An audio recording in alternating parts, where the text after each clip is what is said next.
उत्तराधयन सूत्र श्रवण से होता है उत्थान, अंतिम वीर देशना जाने, अंतिम वीर देशना जान। मोह ममत्व के हटे आवरण, मिटे तिमिर अज्ञान, अंतिम वीर देशना गान, अंतिम वीर देशना गान। महावीर की मंगल वाणी गाए संत मुनि सब ज्ञानी। महावीर की मंगल वाणी गाए संत मुनि सब ज्ञानी। भव भटकन से बचते प्राणी, जीव मात्र हित है कल्याणी। भव भटकन से बचते प्राणी, जीव मात्र हित है कल्याणी। हर उलझन का छोर है इसमें, हर उलझन का छोर है इसमें, पाए शिव सोपान, अंतिम वीर देशना गान, अंतिम वीर देशना गान। उत्तराधयन सूत्र श्रवण से होता है उत्थान, अंतिम वीर देशना जाए, अंतिम वीर देशना गान। श्री उत्तराधयन सूत्र की गुरु कृपा से आपके समक्ष मूल व अर्थ वाचना चल रही है। मूल वाचना के आज 19 अध्ययन हमारे संपन्न हो गए। अर्थ वाचना धीरे धीरे करके एक एक अध्ययन की आप श्रवण कर रहे हैं। आज आपके समक्ष अर्थ वाचना में छठा अध्ययन, जिसका नाम है शुल्लक निर्ग्रंथि। क्या नाम है? शुल्लक निर्ग्रंथि। सबसे पहला शब्द है शुल्लक। जो शुल्लक शब्द है ये हमारी स्थानकवासी समाज में नहीं, दिगंबर परंपरा के अंदर क्या होता है, चलता है। वहां पर मुनि की 4 क्या होती है, अवस्था होती है। पहली अवस्था होती है ब्रह्मचारी, जो धोती कुर्ते को क्या कर सकते हैं, धारण कर सकते हैं। फिर दूसरी अवस्था होती है शुल्लक। शुल्लक जो होते हैं वो अपने शरीर के ऊपर चादर रख सकते हैं। फिर तीसरी अवस्था होती है एलक, जो सिर्फ लंगोट धारण करते हैं। उसके बाद चौथी अवस्था आती है मुनि की। तो इस छठे अध्ययन में प्रभु ने शुल्लक निर्ग्रंथि यानी कि शुल्लक शब्द का प्रयोग किया है। इस अध्ययन में उत्तराधयन सूत्र में 2 निर्ग्रंथि हैं। एक छठा अध्ययन है शुल्लक निर्ग्रंथि, फिर 20वां अध्ययन आता है जिसका नाम है महानिर्ग्रंथि। तो शुल्लक का अर्थ क्या होता है, छोटा। जो मुनि बनने के स्टेप में अभी क्या है, छोटा है, उसे प्रभु ने क्या कहा, वो क्या है, छोटा है, वो शुल्लक है। फिर दूसरा शब्द आता है निर्ग्रंथि। क्या आता है, निर्ग्रंथि। जब हम अपने प्राचीन ग्रंथों का स्वाध्याय करते हैं, आचारांग सूत्र में पढ़ते हैं, तो वहां पर हमारे जैन धर्म का नाम क्या आता है, निर्ग्रंथ धर्म। क्या आता है, निर्ग्रंथ। वेदों के अंदर भी हमारा जैन धर्म का नाम निर्ग्रंथ नाम से बताया गया है। दूसरी ओर जब भगवान महावीर विचरण करते थे, तो भगवान महावीर से कोई पूछता था कि आप कौन हैं, तो पहला उत्तर तो प्रभु देते थे कि मैं भिक्षु हूँ, और दूसरा कहते थे कि मैं क्या हूँ, निर्ग्रंथ हूँ। तो निर्ग्रंथ शब्द कोई नया शब्द नहीं है, ये प्राचीन पुरातन काल से यूज होता आ रहा है हमारे धर्म के लिए और हमारे भगवान के लिए। तो सबसे पहली बात, निर्ग्रंथि, ग्रंथ का अर्थ यहाँ पर दिया गांठ। क्या दिया? गांठ। जैसे हमारे शरीर में कोई गांठ हो जाती है तो वो हमें क्या देती है? दुख देती है, हम परेशान हो जाते हैं, कहीं ये ट्यूमर की गांठ तो नहीं है, उसकी गांठ तो नहीं है। तो प्रभु ने यहाँ पर क्या कहा कि गांठ जब धागे में पड़ जाती है तो वो सिलाई भी आगे नहीं हो सकती। उस धागे को क्या करना पड़ता है? वापिस से कटिए करना पड़ता है, उसके बाद ही क्या कर सकते हैं? सिलाई कर सकते हैं। कोई धागा पड़ा हो, यदि वो उलझ जाए तो वो धागा किसी काम नहीं आता। तो यहाँ पर प्रभु ने कहा है निर्ग्रंथिये, शुल्लक निर्ग्रंथिये, कि हे साधक, तू छोटे से अपनी क्या कर? शुरुआत कर और अपने जीवन से सारी गांठों को क्या कर दे? दूर कर दे। निर्ग्रंथिये, जिसके अंदर कोई भी क्या नहीं होती? गांठ नहीं होती। गांठ शरीर वाली गांठ नहीं बताई प्रभु ने, यहाँ पर गांठ बताई है हमारी आत्मा के ऊपर, कि जब तू संयम जीवन ग्रहण कर लेगा, जब तू संयमित हो जाएगा तो एक दिन सब प्रकार की गांठों से क्या होना है? मुक्त होना है। यहाँ पर प्रभु ने दो शब्द दिए इस अध्ययन के अंदर। एक शब्द दिया है विद्या और एक दिया है अविद्या। विद्या उसे कहते हैं जिसके जीवन से सभी गांठें खुल गई हैं, और अविद्या जिसका जीवन अभी गांठों में ही लिपटा हुआ है। तो प्रभु ने कहा कि अविद्या में कौन जीवन जीता है? सबसे पहली बात कही कि जो अनित्य में नित्य के क्या करता है? दर्शन करता है। अनित्य क्या होता है? हमारा शरीर होता है, और नित्य क्या होती है? आत्मा होती है। जो ये जानता है, ये कहता है कि शरीर ही सब कुछ है, जिसके जीवन में शरीर के अलावा कुछ नहीं होता, उसका पूरा ध्यान शरीर की पुष्टि में रहता है। तो प्रभु ने कहा कि उस व्यक्ति का जीवन अविद्या वाला जीवन है। दूसरा कहा अशुचि में शुचि के क्या करता है? दर्शन करता है। हमारा शरीर किससे भरा हुआ है? अशुचि से भरा हुआ है। हम शरीर यदि हमारे सामने कटा फिटा पड़ा हो, किसी का खोपड़ी खुली हुई पड़ी हो, टांग खुली हुई पड़ी हो, पेट खुला हुआ पड़ा हो, क्या हम देख सकते हैं? नहीं देख सकते। ये तो कहते हैं जब तक ढका है तभी तक क्या है? ठीक है, शरीर हमारा ही इसके पूरी जिंदगी रहते हैं। यदि ये कहीं से खुल जाए, कई बार कोई घाव हो जाता है तो घाव सामने रखकर हम खाना भी नहीं खा सकते। तो प्रभु ने यहाँ पर कहा कि जिस शरीर के अंदर इतनी गंदगी भरी हुई है, परंतु फिर भी उसका ध्यान क्या है? शरीर पर ही है, कि शरीर को पवित्र कर ले, शरीर को स्नान करवा ले, शरीर को यात्रा करा ले, शरीर को खिला ले, पिला ले, घुमा ले। शरीर की जो सारी पुष्टि कर रहा है, आत्मा की जो पुष्टि नहीं करता, वो व्यक्ति भी क्या होता है? अविद्या से ग्रस्त होता है। तीसरी बात कही, जो पर को सत्य मानता है। किसको सत्य मानता है? पर यानी कि क्या? शरीर से अलग, यानी कि आत्मा से अलग जितनी भी वस्तु है, चाहे वो व्यक्ति है, वस्तु है, स्थान है, जहां पर मेरेपन का लेवल लगा हुआ है, वो सब वस्तुएं क्या हैं? पर हैं। वो सब वस्तुएं छूटने वाली हैं, वो वस्तुएं हमारे साथ रहने वाली नहीं है। आप कहो मेरा घर, क्या घर ले जाओगे? आप कहो मेरा कपड़े, क्या ले जा सकते हो? आप कहो मेरी ज्वेलरी, क्या ले जा सकते हो? मेरी प्रॉपर्टी, क्या ले जा सकते हो? प्रभु ने कहा जहां जहां पर हम मेरा कहते हैं, मेरा पति, मेरी पत्नी, मेरे बच्चे, मेरे पोती पोती, जहां पर मेरा शब्द आया, वो सब चीजें क्या है? पर हैं, और वो एक ना एक दिन छूटने वाली है। आप छोड़ो या ना छोड़ो, वो खुद ही क्या हो जाएंगी?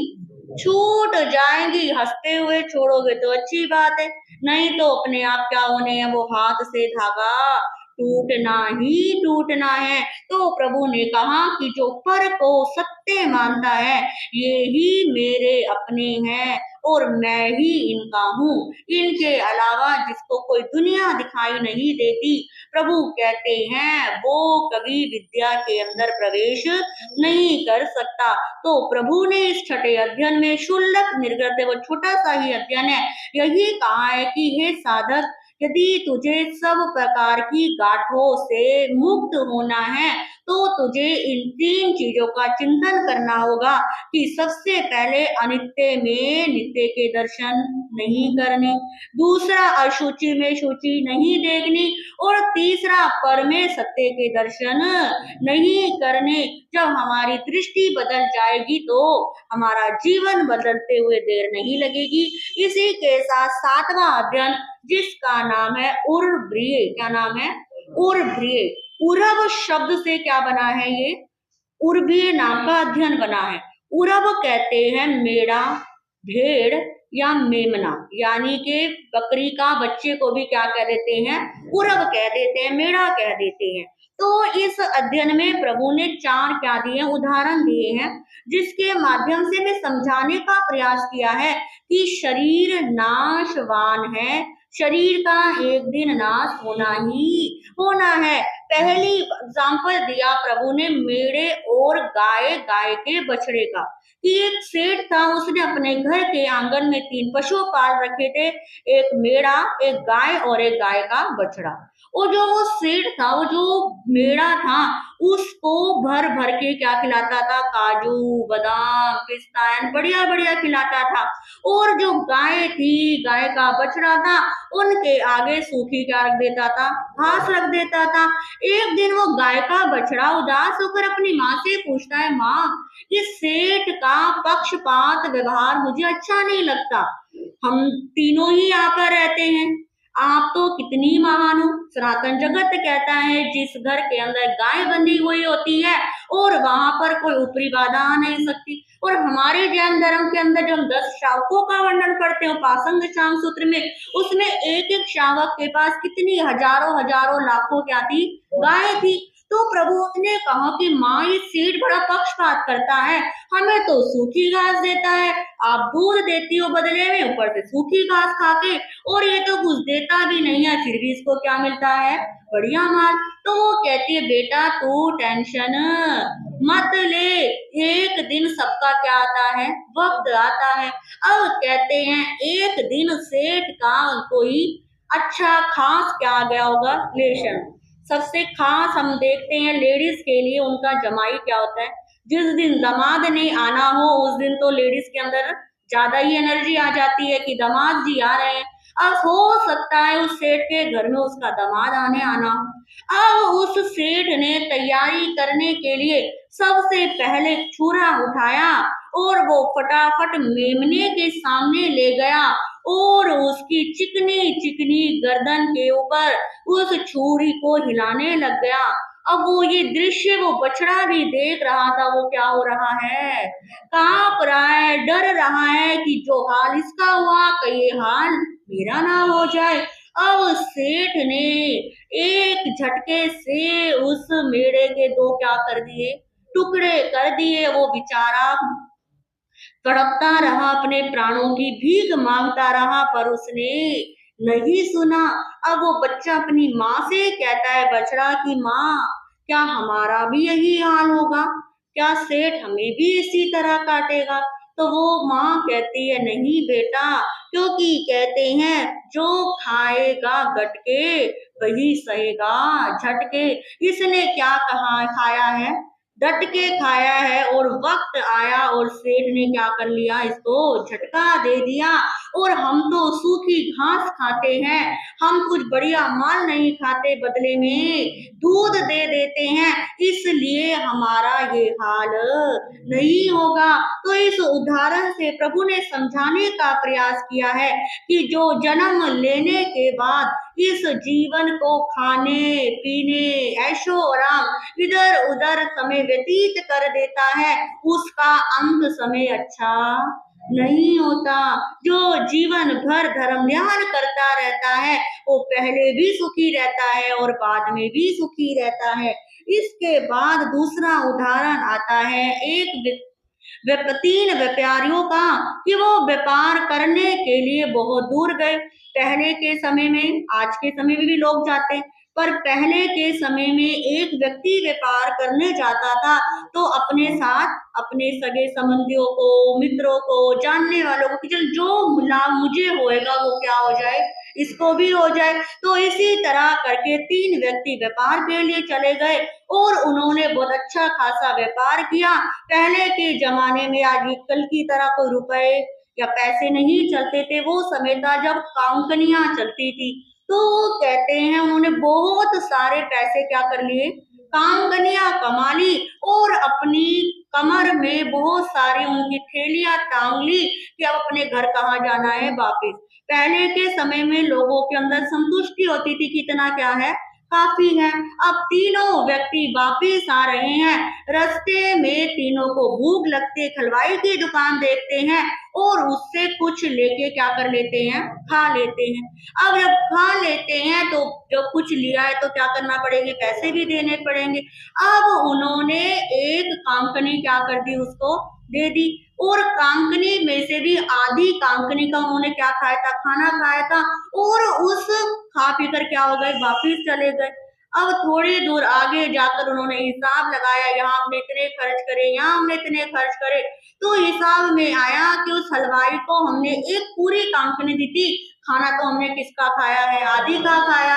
अब वो एक व्यक्ति कहता है भाई मैं अपनी आधी कांकनी को भी क्यों वेस्ट जाने दूं, मैंने मेहनत की कमाई करी, मैं क्या लेकर आता हूँ, वापिस लेकर आता हूँ। उसके मित्र कहते हैं कि मत कर, कोई बात नहीं।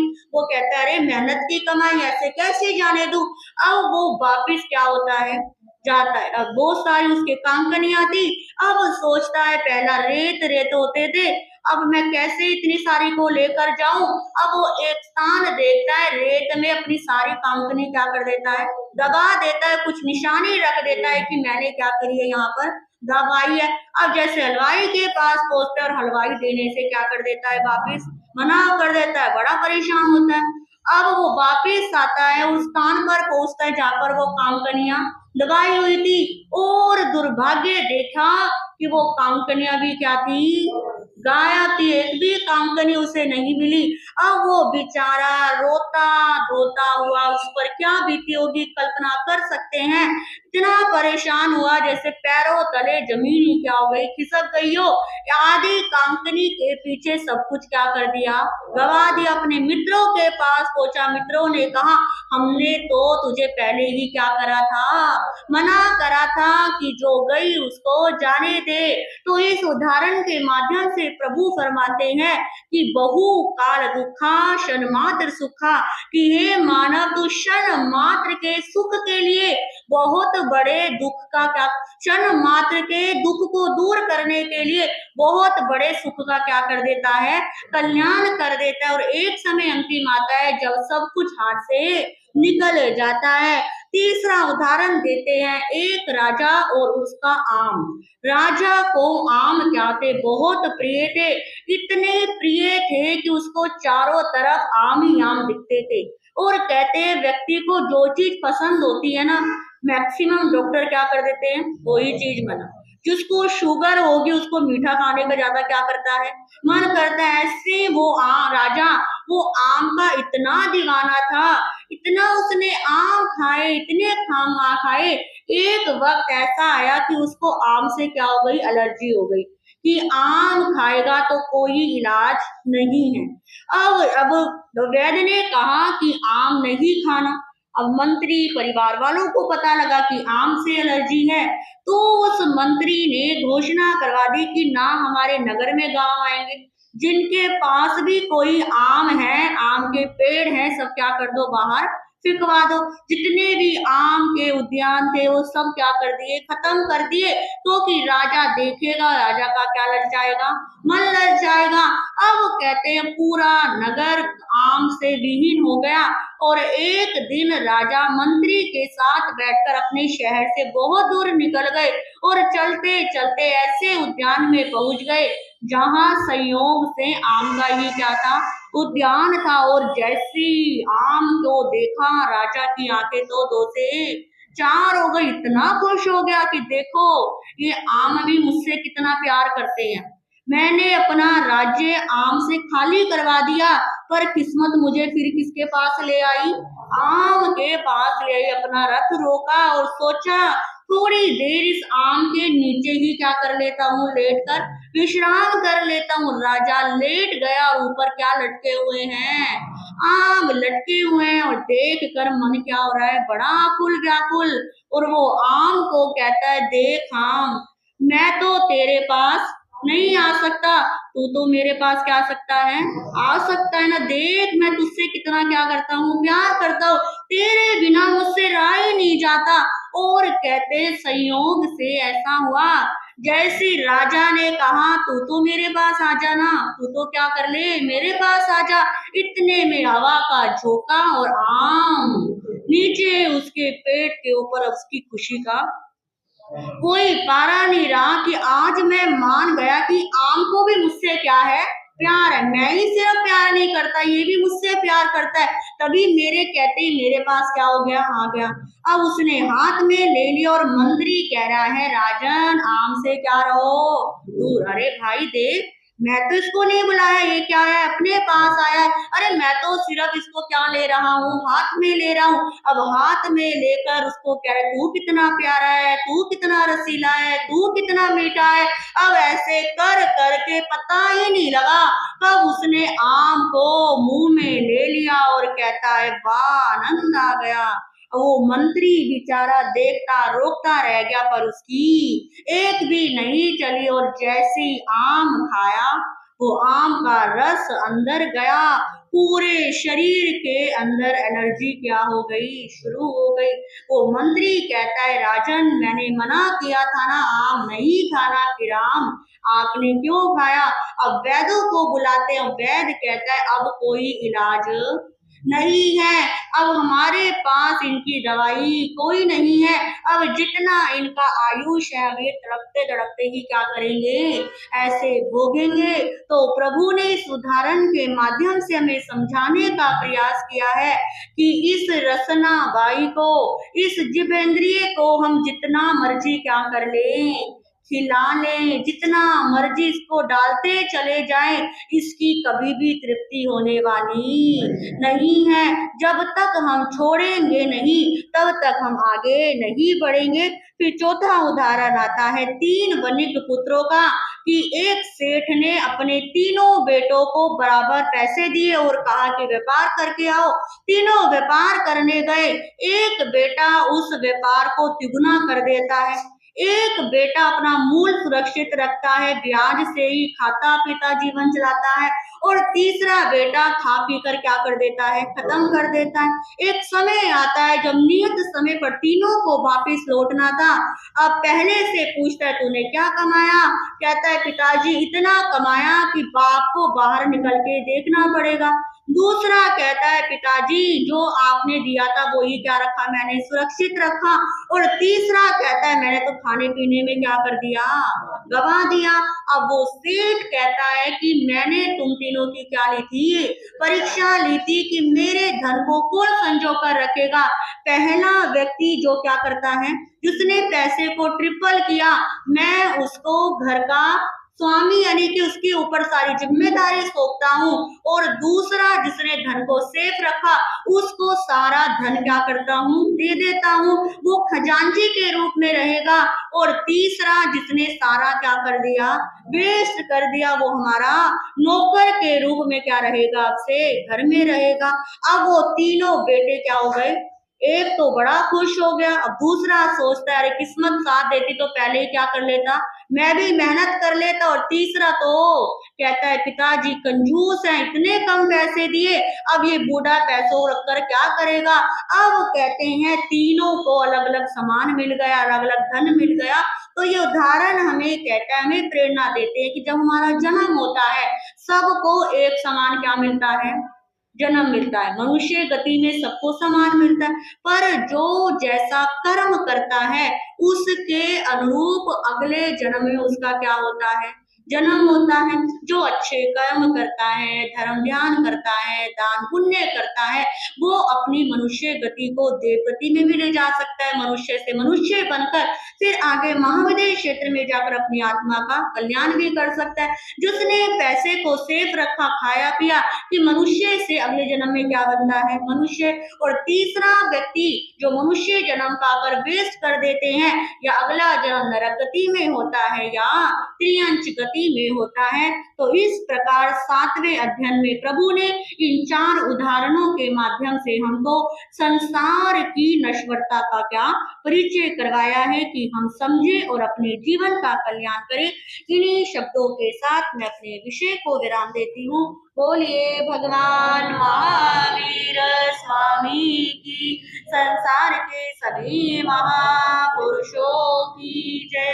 आने वाली 19, 20 और 21 तारीख को 3 दिन के सामूहिक तेल हम तो करते ही करते हैं। बेशक दिवाली है, दिवाली के दिनों में सबके यहाँ काम होते हैं, परंतु हमारे धर्म में तेले का भी अपना क्या रहता है, विशेष महत्व रहता है। जिसके शरीर में सामर्थ्य है वो तेले करने का जरूर प्रयास करे। हमें बता दे कि महाराज मेरा तेला करने का मन नहीं, पर हमें बोल दोगे तो क्या हो जाएगा, हमने महाराज जी को बोल दिया, अब क्या करना है, करना है, डावाडोल नहीं होना है। तो तेले जितने भी व्यक्ति हमारे यहाँ पर तेले करेंगे उन सबको प्रोत्साहित करने का लाभ हमारे सुभाष जी पारिक जी ने दिया है। उन्होंने कहा कि जितने भी तेले करें सब ज्यादा से ज्यादा संख्या में करें, सबको वो प्रोत्साहित करेंगे।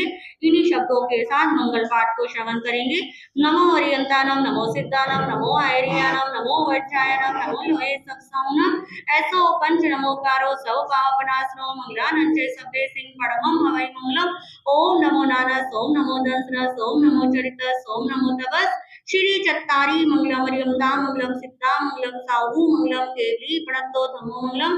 चत्तारी लोगुत्तमा हरियमता लोगुत्तमा सिद्धा लोगुत्तमा साहू लोगुत्तमा केवली प्रणतो धम्मो लोगुत्तमा। चत्तारी शरणं भवज्जामि हरियमते शरणं भवज्जामि, सिद्धे शरणं भवज्जामि, साहू शरणं भवज्जामि, केवली प्रणतम धम्मम शरणं भवज्जामि।